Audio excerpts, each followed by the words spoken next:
Radio Rahim here on Radio Row with Teddy Atlas. You know, one of the most sought after guys for analysis on big fights like this. Not only have you made yourself a legend in the corner, but now outside the ring, people really like to know what you think about the matchups technically. Obviously, you saw the first fight.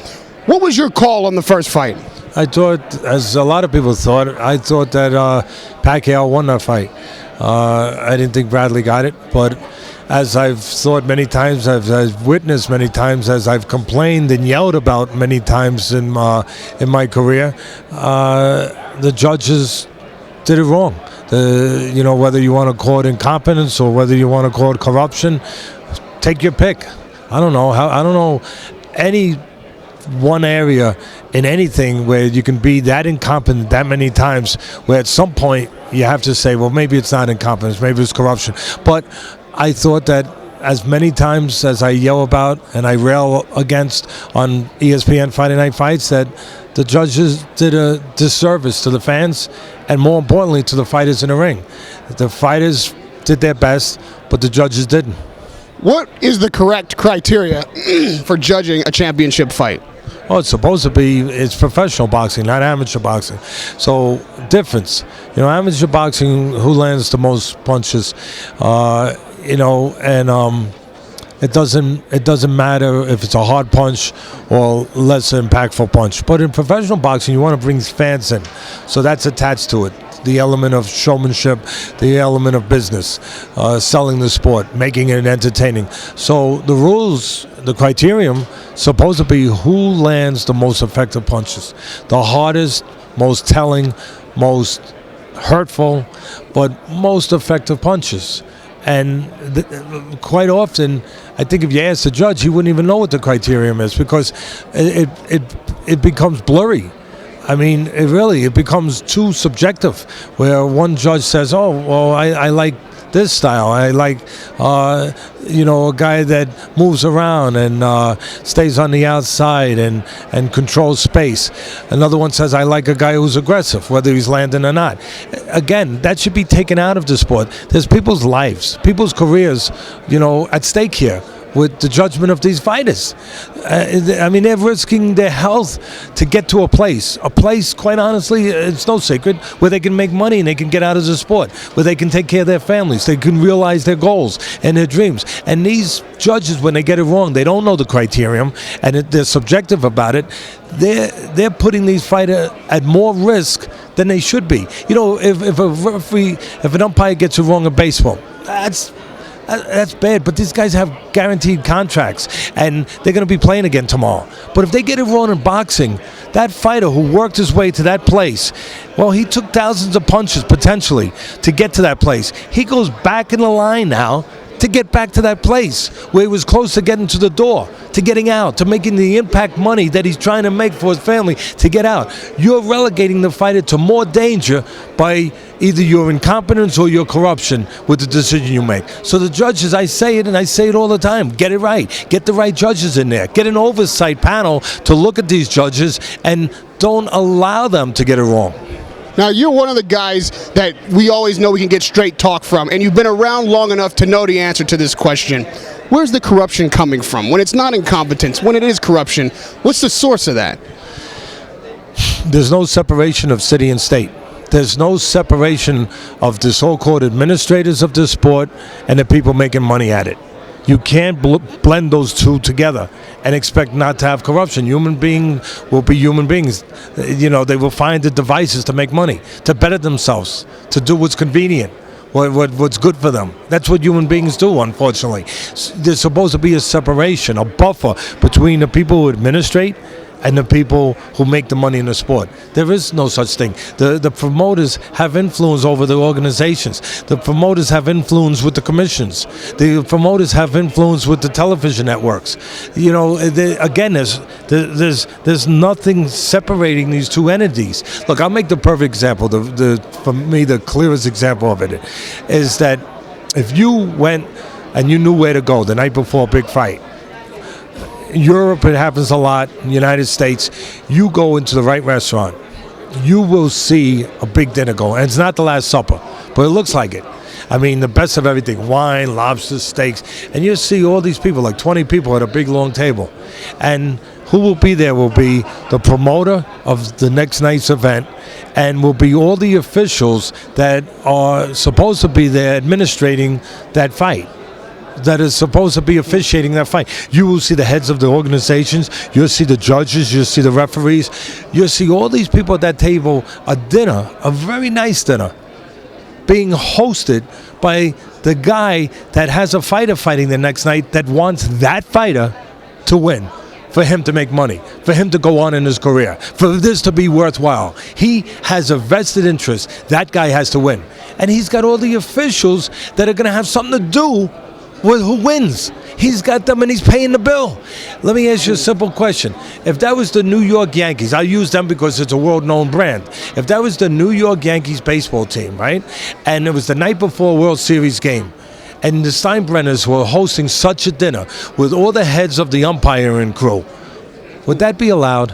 Absolutely not. No. Should it be allowed in boxing? Absolutely not. I agree with you 100% there. And let me turn your attention to what happens inside the ring, and let's hope that we get a just decision without corruption, without incompetence. If we were to look at a decision like that, or maybe even a knockout, give me your assessment of Bradley. Feels like he's gotten stronger, he's gotten better since the first fight. Obviously, Pacquiao thought he won the first fight and expects to be more aggressive now because he's being called out about not having the eye of the tiger or the hunger or the killer instinct. What do you think about both of those two situations? Is Bradley better and is Pacquiao lost that killer instinct? I think both guys are different than they were the first time. Anybody who thinks that, hey, they're just going to show up, and if the judges get it right this time, then Pacquiao wins, they're wrong. Because both guys have gone through a metamorphosis. They've gone through a change, a drastic change. Dramatic things have happened in both their lives. You know, Pacquiao got knocked out cold in a very, very dramatic way, flat on his face. Sometimes fighters, human beings, these are human beings, they're not machines. Sometimes they never overcome something like that. Yeah, he went in with Rios, but Rios was put there. Take nothing away from Rios. Tough guy, decent puncher, but slow, easy to hit. You know, cement-footed, predictable. Perfect guy to bring Pacquiao back with. And Pacquiao danced circles around him, you know, box circles around him, if you will. But that doesn't mean that he's back, because that's not what he's going to be facing on Saturday night. It's going to be a different dimension, you know, a different element. So the most important thing is not what you and me think, it's what the fighter thinks. I don't know that Pacquiao knows he's okay. I don't know that you ever know if you're okay after a knockout loss like that. And then you add to the mix things like he owes money, he's got tax problems, he had personal problems, he's a politician over there. I mean, you got all these things swirling around on top of the fact that he got knocked out cold 2 fights ago. Wow. That's a lot to be carrying, and that's a lot to be asking for a guy to be mentally right going into this fight. Maybe the most important fight right now in his life, really. To go into this fight, to be mentally right with all that stuff going on. I don't know that you can feel that he's going to be okay right now. Obviously, you got to wait till Saturday night, but you have to have your doubts, and you have a good reason if you look at things intelligently and honestly for what they are. You have a good reason to worry about that. Now, with Bradley, he went through change too. He got to the cliff, but he didn't fall off the cliff. You know, for Vatnikov, you know, he almost got knocked out, but he didn't get knocked out. And then he came back against Marquez, not against Rios. Against Marquez, the same guy that knocked out Pacquiao, and he boxed real well and he won a fight and he looked good. To me, he's in a better place right now, mentally, psychologically, maybe physically and technically, emotionally. Right now, that you could be sure. I'm more sure of him right now than I am of Pacquiao. Let me turn your attention now, if we put our finger on the scale and go up in weight, a guy that you've had your share of experience with. And we talked corruption earlier, but Don King is still in the game. A lot of people feel like, you know, he's the father of corruption in boxing, which may be an overstatement, but he's definitely played his part. There's an opportunity in just a month from now for Don King to be in control of one of the heavyweight titles again. My first question to you is that good for boxing? Is that good for the heavyweight division?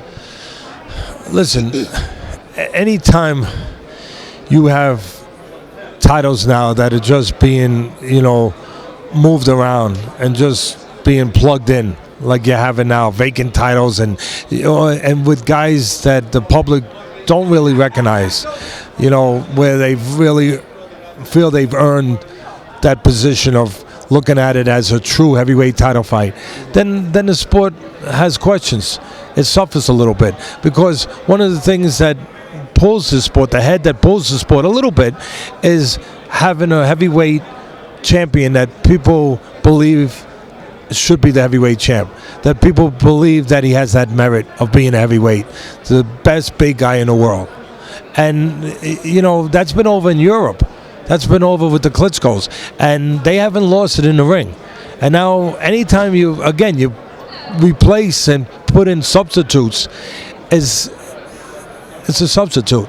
It doesn't grab the belief, doesn't grab the merit in the minds of the fan, where they say, oh yeah, well, the heavyweight division is secure.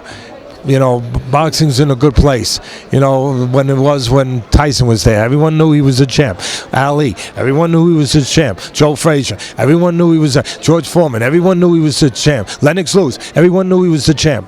But now you're putting in guys that people don't know that. So does that bolster the sport? It doesn't bolster the sport. It doesn't bolster it, that's for sure. And these are two guys that I think it'll be an entertaining fight. I think, I think this time Arreola will probably do better than he did the first time, because he knows what he's facing, and hopefully he'll be in better shape too. But again, it's not the kind of fight for the heavyweight title that fans used to see or wanted to see. So it sounds to me like whether it be Bermane Stiverne or Chris Arreola, neither one of them have a legitimate claim as heavyweight champion until they beat a Klitschko. Look, if you want to be legitimate, if you want to be honest, I think we want to be legitimate. We try to be honest, and we should try to be honest. That would be a yes. I mean, until the guy that has the title loses it in the ring, yeah, you can't say you're the man until you take it from the man, But does that mean that this can't be an entertaining fight? No. And does that mean that it can help a certain side of boxing, a certain audience of boxing? I tell you one side it can help a little bit. The Hispanic fans are passionate fans. They're devoted fans to the sport of boxing. They go out all the time, and they love it in Mexico, Puerto Rico, or the Latino countries. And so from their perspective, if Arreola, a Latino fighter, wins the title, they're going to be happy. And to a certain extent, that's going to bode good, for boxing, because you will have that energy, that embracement of something by a very passionate core of people. Now, I have to curl it back to Don King, because for all that he's been involved in boxing, good and bad, we can say that he's been the best promoter of heavyweights and heavyweight champions, in this modern era. So what I ask is, if he were able to get control of the heavyweight title again, and being that the titles have been over in Europe and no one in America really cares, the Klitschko's can't sell tickets here, they only sell them there, would Don King be, if you will, a necessary evil to bring that attention back to the American heavyweight and the American heavyweight championship? No, he's not going to do it. It's going to be about consistency. It's going to be about giving a product. The American fans, boxing fans, people, they're not dumb. Back in the 80s, the sport was doing real well. Part of it was network television, but most of it was you were putting credible fights on. You were putting the best with the best, whether it was Leonard and Hearns or Duran or Hagler, or it was Matthew Saad Muhammad fighting all these tough light heavyweight. But the best guys were taking chances and they were fighting each other. You weren't just in cahoots with the different networks, let's be honest, where it was a 80-20 fight or 70-30 fight, 70% one guy could win, 30% the other guy could win, where it was a setup fight because there were people that were in partnership together with the networks and with the promoters and with the managers, and instead of giving us the best fights, the most competitive fights, the most risky fights.